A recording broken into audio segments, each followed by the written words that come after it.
Bien-aimé, que la paix de Dieu repose sur toi dès cet instant. Avant même que les bruits du jour ne s'élèvent, avant même que les pensées ne se dispersent, il est bon de venir devant le Seigneur avec un cœur sincère, humble et disponible. Ce matin, nous n'entrons pas dans la présence de Dieu avec précipitation, mais avec révérence. Nous venons à celui qui est notre rocher, notre berger, notre refuge fidèle, notre appui dans les heures calmes comme dans les combats cachés. Nous venons à celui qui ne change pas, à celui qui demeure quand tout vacille, à celui qui entend même la prière, silencieuse que les lèvres n'arrivent pas à former. Aujourd'hui, cette prière inspirée du psaume 95 nous conduit dans un appel solennel et doux à la fois. Ce psaume n'est pas seulement une invitation à chanter, il est une invitation à revenir au centre. Il nous rappelle que Dieu n'est pas un secours lointain, mais le grand roi au-dessus de tout, le créateur des hauteurs et des profondeurs. Celui entre les mains de qui se trouve la mer, la terre, les montagnes et aussi les détails de ta vie que personne ne voit. Oui, le Seigneur règne et c'est précisément pour cela que ton âme peut se reposer en lui. La parole nous dit en substance. Venez, prosternons-nous, fléchissons les genoux devant l'Éternel, notre Créateur, car il est notre Dieu et nous sommes le peuple de son pâturage. Quelle parole puissante! Pour commencer cette journée, tu n'es pas abandonné à toi-même. Tu n'avances pas sans direction. Tu n'es pas livré au hasard. Tu appartiens au Seigneur. Et si tu lui appartiens, alors sa main te conduit, sa voix peut te diriger, sa paix peut t'envelopper et sa sagesse peut éclairer ta route. Mais ce psaume porte aussi un avertissement rempli d'amour. Il nous appelle à ne pas endurcir notre cœur. Il nous rappelle qu'il ne suffit pas de parler de Dieu. Il faut aussi lui ouvrir l'intérieur de notre être. Ce matin, cette prière n'est donc pas un simple moment religieux. C'est un rendez-vous vivant. C'est un appel à l'adoration, à l'écoute, à la soumission, à la confiance. C'est un retour vers la voie du Père. Et peut-être que ces derniers jours, ton cœur a été encombré, fatigué, troublé, distrait ou blessé. Peut-être que tu avances avec des questions que tu n'arrives pas à poser. Mais le Seigneur t'invite maintenant à venir, non avec un masque, non avec une force forcée, mais avec vérité. Reste bien jusqu'à la fin de cette prière parce que nous allons non seulement chercher la présence de Dieu, mais aussi lui remettre cette journée nos fardeaux, nos décisions, nos attentes et nos combats intérieurs. Et pendant que tu écoutes, je t'encourage aussi avec simplicité à écrire en commentaire ton sujet de prière si ton cœur le désire. Il y a une grâce particulière lorsque nous exprimons avec foi ce que nous déposons devant Dieu. Maintenant, apaise ton âme. Respire dans la paix du Seigneur. Laisse les distractions tomber. Ouvre ton cœur. Nous allons entrer ensemble dans cette présence sainte et laisser ce psaume devenir pour toi une prière vivante, une source de paix, une direction pour cette journée et une force intérieure dans la main de Dieu. Ce matin, le psaume 95 nous prend par la main pour nous ramener à l'essentiel. Il nous invite d'abord à la joie devant Dieu, mais une joie qui ne vient pas de la légèreté du monde. C'est une joie qui naît de la révélation de qui est Dieu. Le psalmiste ne dit pas simplement de chanter pour se sentir mieux. Il appelle l'âme à élever une louange parce que le Seigneur est grand, parce qu'il est le rocher de notre salut, parce qu'il est Dieu au-dessus de tout ce qui semble grand aux yeux des hommes. Ainsi, dès le matin, avant que les nouvelles du jour ne parlent, avant que les inquiétudes ne se réveillent, complètement, la parole nous enseigne à recentrer notre cœur sur la majesté du Dieu vivant. Il y a dans ce psaume une sainte stabilité. Le monde change, les saisons de la vie changent, les visages changent, les intentions des hommes changent, mais le Seigneur demeure. Les montagnes lui appartiennent, les profondeurs lui appartiennent. La mer lui appartient, la terre ferme lui appartient. Cela veut dire que rien n'échappe à sa souveraineté. Même ce qui te paraît confus ce matin est déjà connu de Dieu. Même ce qui te semble instable est encore entre ses mains. Et lorsque ton âme comprend cela, elle cesse de courir. En tous sens, elle commence à revenir au repos. Elle recommence à respirer dans la foi. Le psalmiste va plus loin. Il ne s'arrête pas à une admiration lointaine. Il dit en substance: approchons-nous, prosternons-nous, fléchissons le genou devant le Seigneur notre Créateur. Voilà le vrai mouvement spirituel de ce matin. Il ne suffit pas d'admirer Dieu de loin. Il faut s'approcher, il faut s'incliner. Il faut reconnaître qu'il est Dieu et que nous ne le sommes pas. Cette posture intérieure change tout. Beaucoup de combats s'alourdissent parce que l'âme essaie encore de tout porter elle-même.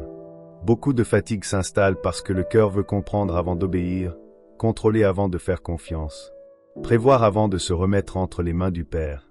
Mais ce psaume nous appelle à une autre voie, celle de l'adoration humble, paisible, entière. Quand le psaume dit que nous sommes le peuple de son pâturage et les brebis conduites par sa main, il révèle quelque chose de profondément tendre. Dieu n'est pas seulement puissant, il est proche. Il ne règne pas de loin sans se soucier de nous. Il conduit, il veille, il nourrit, il corrige, il protège. Il connaît l'état réel de ses brebis. Il sait quand l'une est fatiguée, il sait quand l'autre est blessée. Il sait quand une âme commence à s'égarer intérieurement. Et ce matin, tu peux recevoir cette vérité dans ton cœur. Tu n'es pas oublié dans la foule des humains. Tu n'es pas une silhouette perdue dans la création. Tu es vu du Dieu vivant.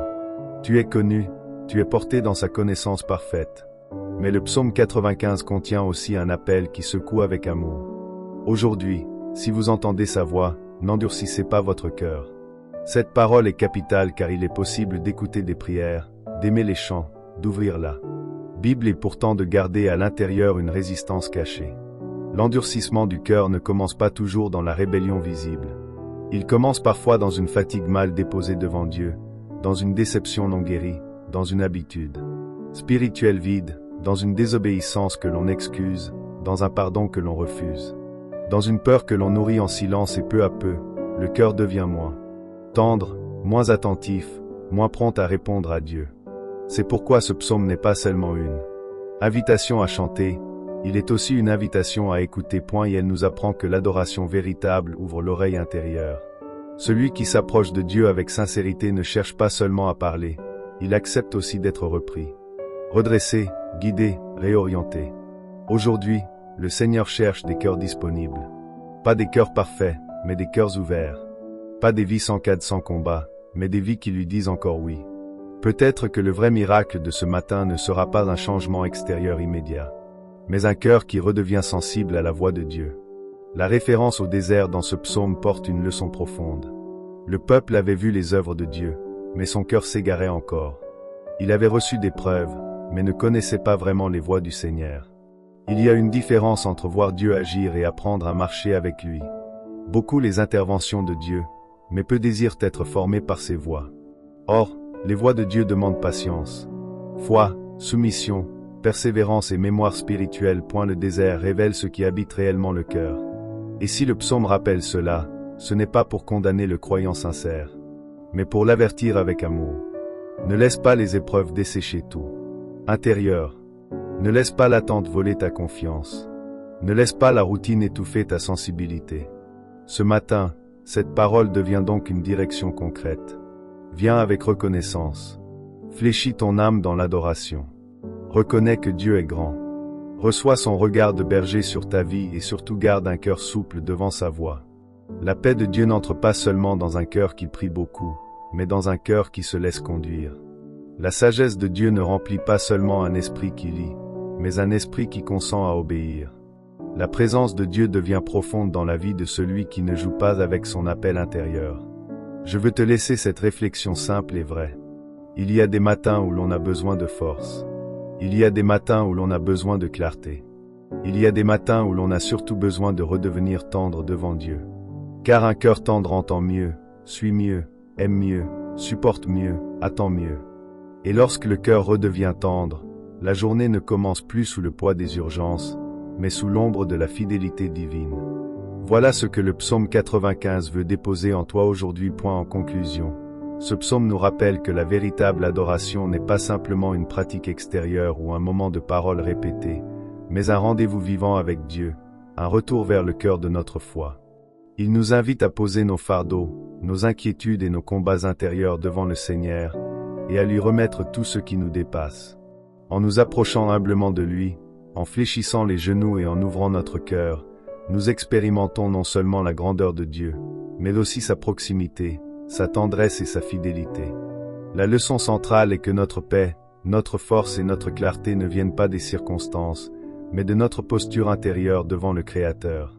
Quand nous laissons nos cœurs devenir tendres, sensibles et disponibles, nous nous plaçons dans un espace où la sagesse divine peut nous guider, où la foi peut croître, et où la présence de Dieu transforme nos vies, même dans les défis et les moments de fatigue. Ainsi, chaque matin devient une opportunité de renouvellement spirituel, revenir à l'essentiel, reconnaître la souveraineté de Dieu, écouter sa voix et marcher sous sa protection. Le psaume nous enseigne que même au milieu de l'incertitude et des luttes, nous ne sommes jamais seuls, nous appartenons au Dieu vivant, et sa fidélité est notre refuge inébranlable. En accueillant cette vérité, Notre journée ne commence plus sous le poids des urgences et des inquiétudes, mais sous l'ombre protectrice de l'amour et de la guidance divine. En résumé, ce psaume nous appelle à vivre une foi active, à remettre nos vies entre les mains de Dieu avec confiance, et à laisser notre cœur s'élever dans l'adoration et la dépendance totale au Seigneur, car c'est dans cette posture que nous trouvons véritablement paix, force et direction.